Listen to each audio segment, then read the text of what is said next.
Ok. Donc on est avec Fanny Alizon. Est-ce que Fanny, tu pourrais nous dire c'est quoi ta pratique artistique? Qu'est-ce que tu fais en gros, les différents axes que tu peux produire ou que tu fais en ce moment? Moi, je fais plein de choses différentes. J'aime bien justement faire plein de choses à la fois, de pas être spécialiste de quelque chose, mais expérimenter plein de domaines. Alors ça peut être autant des choses, des arts plastiques, du bricolage, un peu de musique, plein de choses. Et ce que je préfère faire techniquement, c'est beaucoup des choses autour du... J'aime bien les choses autour du textile, la tapisserie, la couture, voilà tout ça. Et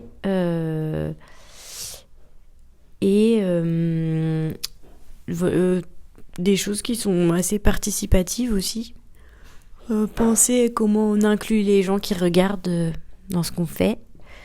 Voilà, mais ça peut prendre vraiment la forme des installations, des sites internet. J'aime bien le côté internet pour ça aussi, parce que c'est un médium un peu fou où on peut faire plein de choses. Et depuis 2 ans, 1 an, 2 ans, je fais de la musique aussi et ça me permet encore de tester d'autres choses. Voilà. Et c'est plus, je dirais que au lieu d'être spécialiste de quelque chose et dire je fais de la peinture ou je fais de la tapisserie ou machin truc, c'est plus j'ai un univers et j'ai envie de raconter des choses qui parlent de l'endroit, la société dans laquelle je me trouve et d'apporter de l'humour, de la critique, des questionnements. Mais après, ça peut avoir des formes très différentes. Voilà. Merci beaucoup. Et comment ça se passe quand... C'est quoi le processus créatif un peu de n'importe quoi? Parce que par exemple, tu fais des tapis ou des tapisseries ou des fois tu écris. Comment ça se passe pour toi? Tu vois, genre un peu personnellement, genre est-ce qu'à un moment t'as une idée, tu dis «Oh ouais, trop bien!» et du coup tu te lances ou est-ce que... comment ça marche quoi, en règle générale? En règle générale, c'est soit parce que j'ai découvert une technique et là je me dis ah j'ai trop envie d'essayer et je m'y mets. Et quand j'ai un peu maîtrisé la technique, je réfléchis à une idée en rapport avec celle-là. Ou alors je me pose et puis j'ai une idée, je fais des petits dessins, puis voilà, je me dis allez c'est parti. Mais je réfléchis pas très très longtemps à ce que je fais. Du coup c'est jamais très... voilà, on n'est pas sur un travail très réfléchi, très... Enfin justement il y a un peu un effet de spontanéité. Et les choses, elles se transforment au moment de les faire. Mais c'est vraiment une envie, une idée, une envie de faire et un peu de prendre plaisir à le faire. Voilà. Et en ce moment, c'est quoi un peu ton médium ou le truc que tu... C'est quoi un peu ta phase quoi en ce moment? En ce moment, je fais pas mal. Là, j'étais pas mal sur des grandes tapisseries cousues. Tout est cousu à la main. Et voilà, là, j'ai envie d'aller vers des super grands formats, vraiment très très grands. Et sinon, j'ai envie de me remettre à la peinture, mais plutôt de faire des choses plus grandes. Et en même temps, j'ai envie de faire de la musique. En fait, j'ai envie de faire beaucoup de choses. Et du coup, c'est un peu par période, mais parfois c'est un peu tout en même temps. Et des trucs plus grands, des tapisseries plus grandes, ça veut dire quoi plus grande quand tu le dis comme ça, en gros? Comme on a vu au musée tout à l'heure, des tapisseries qui feraient genre 3 mètres par 5 mètres. Ouais. Voilà, enfin, je sais pas, d'essayer vraiment plus grand que ce que je peux faire. Et mais pour ça, il faut que je trouve qu'est-ce que j'ai envie de raconter. Parce que je fais pas forcément les choses juste pour une image esthétique. Je vais pas me dire j'ai envie de faire je vais faire une tapisserie avec un chien qui mange une banane sur un ciel étoilé parce que je trouve ça beau. En fait pour moi si ça raconte rien, ça m'intéresse pas trop. Je vais plutôt réfléchir à quelle image j'ai envie de faire et l'image elle a un sens et elle a un sens aussi avec la technique que j'utilise. Du coup si j'ai fait un chien en tapis, un petit chien qui est chez le toiletteur, c'est parce que c'est du tapis à moumoute. Et du coup, on dirait que le pauvre petit chien, il est sur la table de toilettage avec tous ses petits poils et qui vient de se faire raser de partout. Mais du coup, l'image, elle va avec la technique. Pour faire des tapis bouclés, je réfléchis à des images qui ont du sens avec le côté moumoute. Et quand c'est pour autre chose, ça va être autre chose. Et parfois, c'est plus... Ça n'a pas forcément de rapport avec la technique, plus avec le fait que c'est des fresques ou comme des tapisseries classiques. Mais du coup, j'ai envie que ça raconte, que ça a du sens pour moi et puis pour les personnes qui le regardent. Voilà. Ouais, dans ce que tu m'as, enfin dans ce que j'ai pu voir quoi, où ça marchait très très bien, c'était les 100, non pas les 101 Dalmatiens, La Belle et le Clochard. 20 ans plus tard, où vraiment genre ça faisait vraiment des spaghettis quoi le tapis quoi. C'est du tricotant ça. Ouais, ça faisait vraiment ça matchait vraiment bien avec ce que tu dis quoi. Et c'est vrai que dans cette idée de raconter quelque chose qui parle de quelque chose qu'on vit quoi. Il y a pas longtemps, j'ai vu ton ouvrage Caris contre Booba. Est-ce que comment tu t'es dit OK, vas-y, je vais faire un gros format sur cette thématique quoi. Est-ce que tu peux nous conter un peu l'histoire? C'est plus que en général, je fais des choses avec ce qui m'intéresse sur le moment ou ce que je vois beaucoup, et c'est plus je trouvais ça marrant cette histoire au début, et puis après je trouvais ça fou comme que les gens étaient ouf avec ça. Et en fait au début quand je suis tombée là-dessus aussi, c'est parce que je faisais un projet avec Ouest France, le journal. Je faisais pas un partenariat avec eux, mais moi j'achetais le journal pour faire des peintures, et du coup il y avait l'article de journal avec le train qui avait été tagué Booba Caris. Et en fait, il y avait une grosse faute d'orthographe à Caris. Il y avait un seul A. Et c'était trop marrant. Ça avait été fait à Saint-Malo. Et du coup, je sais pas, après en cherchant, puis voilà, c'était marrant comme histoire. Je me suis dit que ça serait trop drôle d'en faire vraiment de le faire en mode peinture médiévale, un peu brillante, un peu comme une vraie fresque qui raconte une épopée ou une bataille importante. Et du coup, je me suis mise, et je trouvais que c'était marrant de restituer ça vraiment, un peu comme un objet, comme une icône religieuse, du coup avec la peinture sur bois, les paillettes, etc. Et je trouve que ça parle quand même...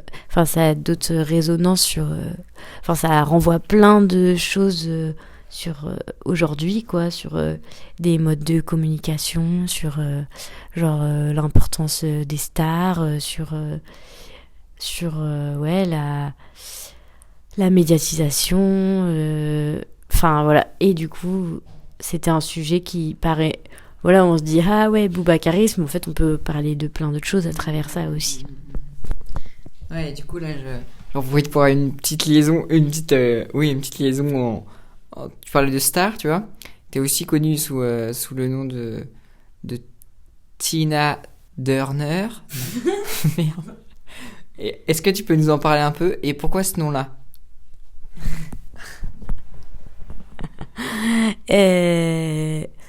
Pourquoi ce nom-là? Parce que c'est un mélange entre Tina Turner et Yvette Horner.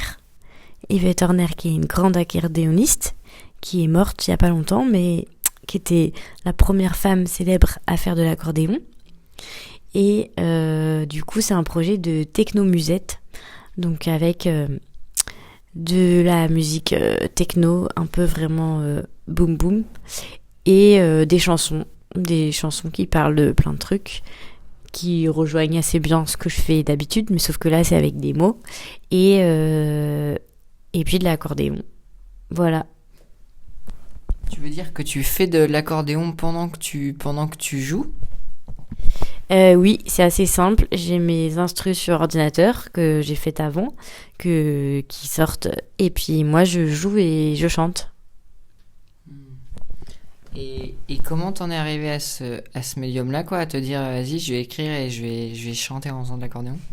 Je faisais de l'accordéon depuis longtemps et j'avais arrêté. Et pendant le premier confinement, J'ai voulu faire un mix sur internet techno-musette.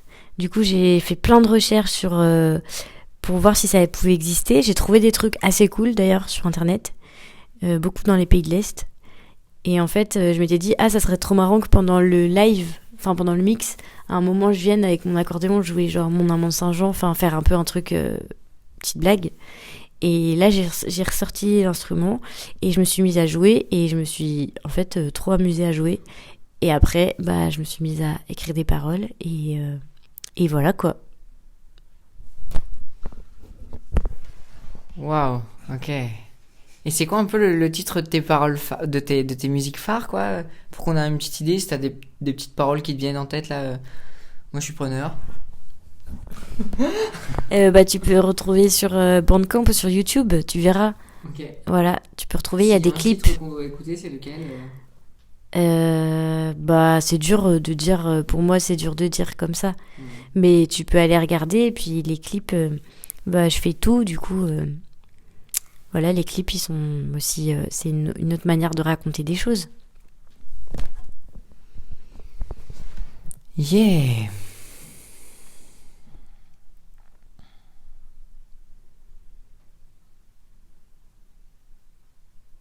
Ouais, t'as encore un peu de jus?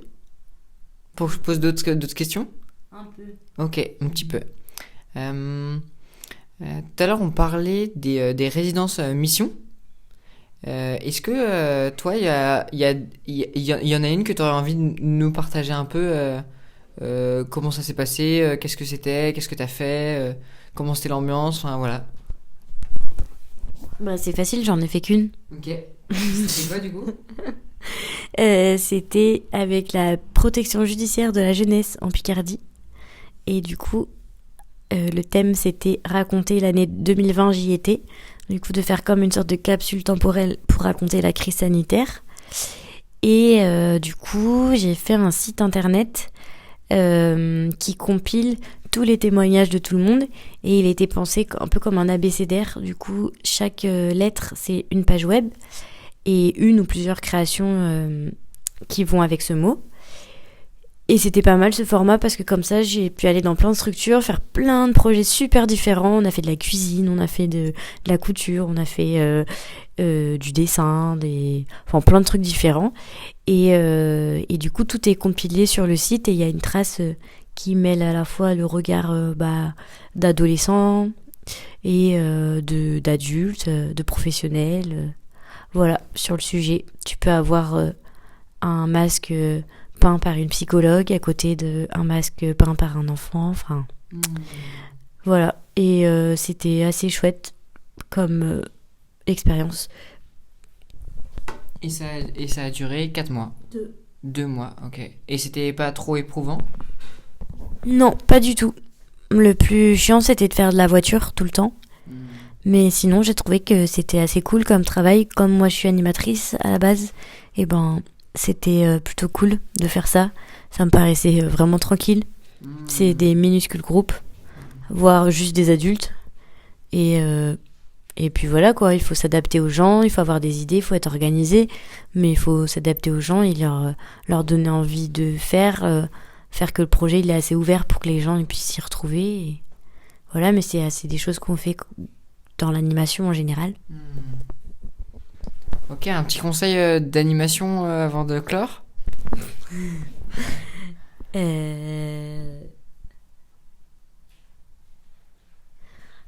C'est dur. Mais cette émission n'est pas... Non, je rigole. Non, mais c'est important d'essayer de s'adapter aux personnes avec qui on est et de pas venir avec quelque chose de trop figé et de vouloir que les personnes, elles, coûte que coûte, elles fassent partie de ton truc. Ouais. Et que du coup, tu passes pour quelqu'un de méga perché alors que, en fait, il faut réussir à adapter ton projet aux personnes à qui tu parles pour que elles aient c'est pas même pas qu'elles aient l'impression, c'est qu'elles se sentent aussi concernées et qu'elles se sentent faire partie. Voilà. Je te remercie Fanny pour ce temps que tu m'accordes. Je sais que c'est précieux en vertu de tout ce que tu fais. Et comme dernier mot, qui serait le nom d'un plat, ça serait lequel pour conclure? Un plat qui existe ou un plat qui n'existe pas? Qui n'existe pas. Ok. Et ben... ça pourrait être...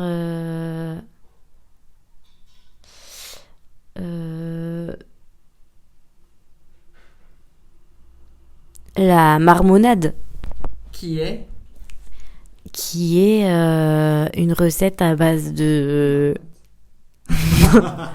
Non, on va laisser les marmottes tranquilles. Non, la marmonade, c'est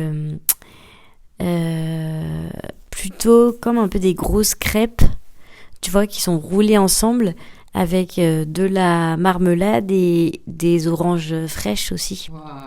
Voilà. Putain, trop bien. Et il y a de la crème fouettée par-dessus. C'est très bon, la crème. J'en rêve. Merci beaucoup, Fanny. À bientôt pour de nouvelles aventures.